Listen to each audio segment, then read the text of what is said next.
tied it around his waist. Then he poured water into a basin and began to wash the disciples' feet and dry them with the towel around his waist. He came to Simon Peter, who said to him, "Master, are you going to wash my feet?" Jesus answered and said to him, "What I am doing you do not understand now, but you will understand later." Peter said to him, "You will never wash my feet." Jesus answered him, "Unless I wash you, you will have no inheritance with me." Simon Peter said to him, "Master, then not only my feet, but my hands and my head as well."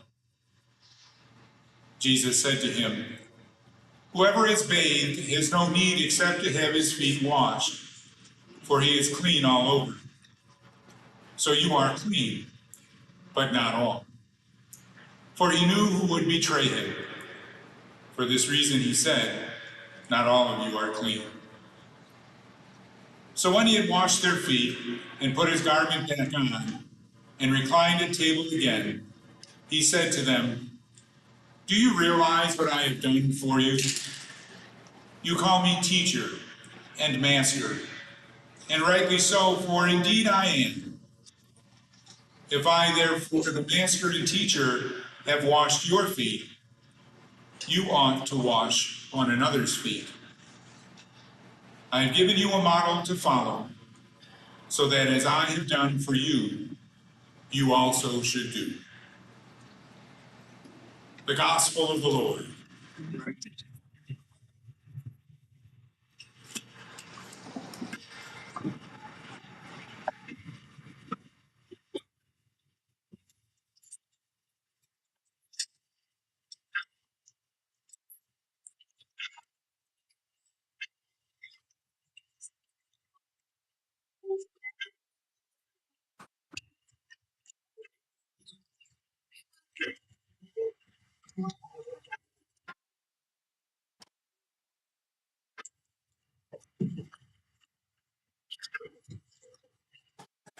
Niech będzie pochwalony Jezus Chrystus. Praise be our Lord Jesus Christ. Now the rest of this homily is going to be in Polish, so just hold on to your seats. Some people think that's what we do here at St. Jasper's. That's what meant to be a joke.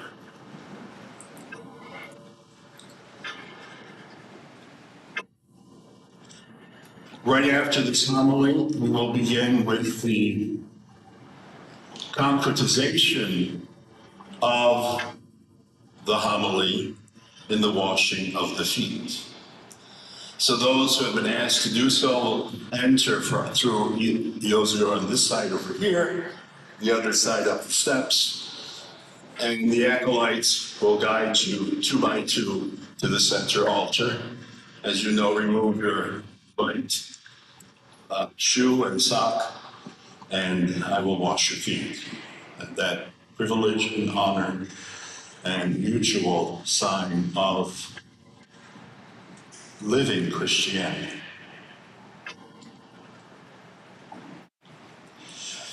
On Sunday, Palm Sunday, the doors of Jerusalem opened for us in a very dramatic way to usher in the holiest of all the weeks of the year.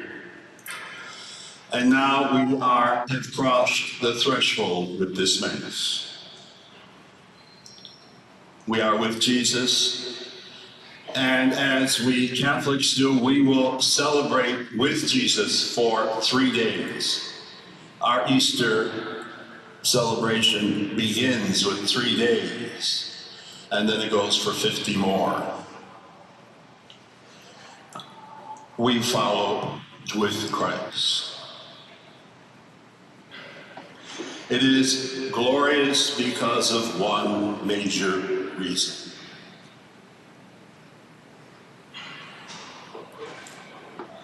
Jesus Christ, this very evening, instituted for us the most blessed, holy, mystical, solemn, life-giving meal humanity has ever tasted. He did it by giving us of his own body and blood. No one's ever equaled that. Even the greatest cook on the cooking channel or anybody else in an Italian or French culinary school. Even those things we're really concerned about. No one has ever acted where God gave us his own flesh and blood so that our souls do not die. And very soon along, the second reading, as a matter of fact, is one of the oldest in the whole New Testament, if not the oldest. And it started over a controversy. I'm not going into that. You ought to know that already. But we have the record of the first Mass that Christ offered in Corinthians 10. Because it is the most important thing that Jesus did for us that will continue. And what is that? It is so important, it was called Jesus' Supper, the Lord's Supper. And then, very soon on, already in this reading from St. Paul's letter to the Corinthians, it is called the Supper of Blessing and Praise. And later on, Thanksgiving. When we think of Thanksgiving or giving thanks, the first thing we think about, or maybe other than the feast day in November, which is only once a year, is maybe writing thank you cards, which is very laudable. But Jesus gave his body and blood. Giving us his body and blood, he gave us a mutually exchanging sacrament. So much so that St. Thomas Aquinas wrote about that mutual exchange, as well as his predecessor, Augustine. For ages, we're writing about this mutual exchange, which the priest, when he washes his hands at the altar, even says the prayer. Because Thanksgiving is the lifeline of humanity. Listen up. Thanksgiving is the lifeline of humanity. Someone once says, if I only offered one prayer, and it was saying thank you to God, that would be sufficient. However, Thanksgiving for us, because Christ gave it to us in the Eucharist, becomes something more than a thank you card. I did that, took care of that. Becomes something much more than saying thanks. It is, what is it? It is an action. Thanksgiving is not a nice thought. It's not even a good feeling, because actually it's not an emotion. Thanksgiving is an action, and the action that Christ gives us in the church is the action of the pouring out of his blood and the breaking of his body over and over and over again, so that we do the same. Because in receiving God's thanksgiving, we are always sent on mission. That's one thing that was kind of forgotten in those Catholic schools that used to stand even in this neighborhood. Because if it wasn't forgotten, those schools would still be in operation and full. When we receive our first communion, Jesus sends us on mission. Because Thanksgiving is mutual. So if Christ gives us himself, it is our responsibility and privilege to give ourselves back to him. We do it here in such a way that unless there's some resistance somewhere along the line, if anybody's preparing for First Holy Communion, then they have to serve Mass. It's not like, do you want to serve Mass? No, we don't ask that question. We say, you want to receive the First Holy Communion? Oh, yes, yes, yes. Then what are you going to give to Jesus who's giving you First Holy Communion? You're going to give all the Sundays of your life. Every single one. And because of those Sundays, you're even going to give the days of your life. Because in receiving the Eucharist and celebrating Thanksgiving, there needs to be a reciprocal action on our part. And that's a little bit more, even though that's necessary, than dropping off your envelope. It's living a lifestyle of gratitude. This one thing, when I heard about it, it just blew my caps off. There is an order in a religious order of nuns in India. And they had a practice in the religious order, we're talking about a good 70 years ago, that when somebody first entered into the order, they asked the person to write a biography, a couple pages. And then they kept these biographies.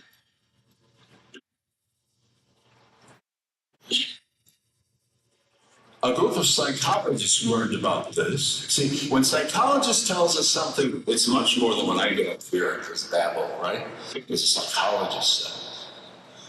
This for 2,000 years. Psychology is just discovered. And what did it discover? They looked at all the letters. 90% of the ones that expressed deep gratitude for what they had received in their life from parents and school teachers and family and even brothers and siblings found out they lived the longest into their hundreds, 90s and hundreds. The ones who complained about the past died very early. It's even so true in this other way. They compared, this is a very interesting comparison. They compared people who win the lottery with people who have very serious spinal cancer. In other words, they're living pain all the time. And then the people who won the lottery. The people who won the lottery were all excited, you know, like on the Price is Right, jumping around, and they even make a program on television that people, I can't understand why people watch other people jumping around on television, because they want something. But that's me. Okay. They won the lottery. The money, even though it could have been a large sum, didn't last very long. And they fall into depression. Because they first of all don't know what to do with it, and then it's all gone. However, the people with spinal cancer were the happiest people they ever encountered in comparison. Because they lived a life of gratitude. That is why Jesus Christ gives us the sacrament of gratitude tonight. And this gratitude is not one-sided by any means. As a matter of fact, while that reading was being read about the washing of the feet in the Gospel of John, we ought to have reorganized what I'm going to be doing in a second. And after I wash your feet, you wash mine and some other people's. Because that's what Jesus was trying to say. I wash your feet, so you go and wash each other's feet. That is an act of gratitude. Because action, gratitude is an action, not a thought, not an emotion.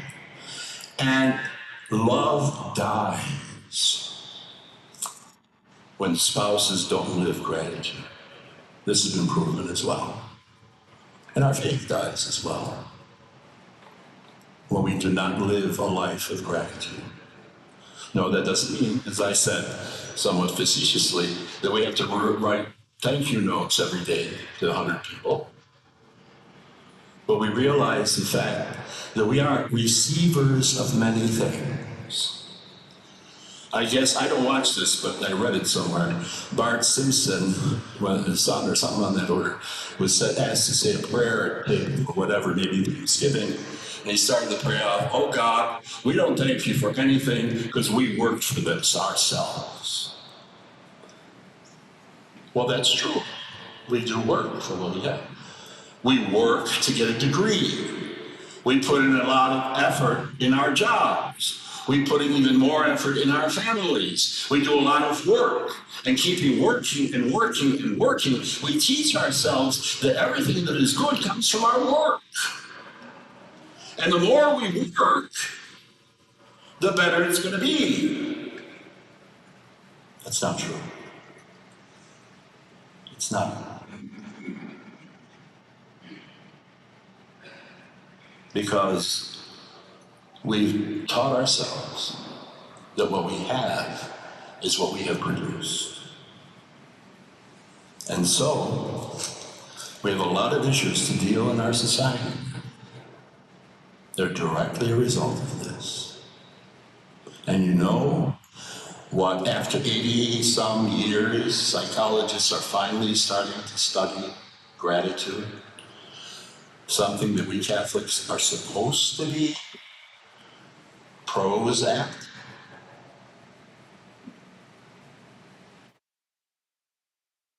That where there is gratitude, there is profound love.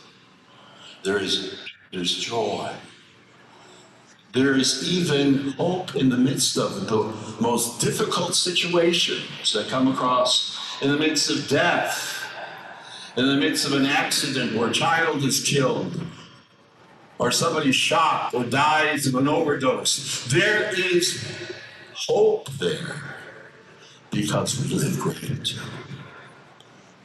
And we're not worried about, hey God, what you doing up there? No, hey God, I'm a recipient of many good things. Because on that table of the Simpsons, there probably was bread that nobody in that house baked. The bread that they got from a store, that got from a delivery person, that got from some other company that got the wheat or the grain from a farmer. We are the recipients of all their goodness, one after another, time and time again. You can't take a glass of milk in your eating unless somebody milked the cow and fed the cow some corn for at least the whole year and planted the corn and harvested the corn and paid for the corn and planted the soil. We are recipients of all this goodness. And our response is to be the Eucharist. This message can never be boring. It's only boring for the ignorant. It's too long maybe for children, but not for disciples. Never too long. Because it is us entering into a dynamic exchange, as Augustine called it. A miraculous exchange of God's life with ours and ours with God's, without which our love dies. And you hear people say, we don't love each other like we used to. I would say, how often do you live a life of gratitude for each other?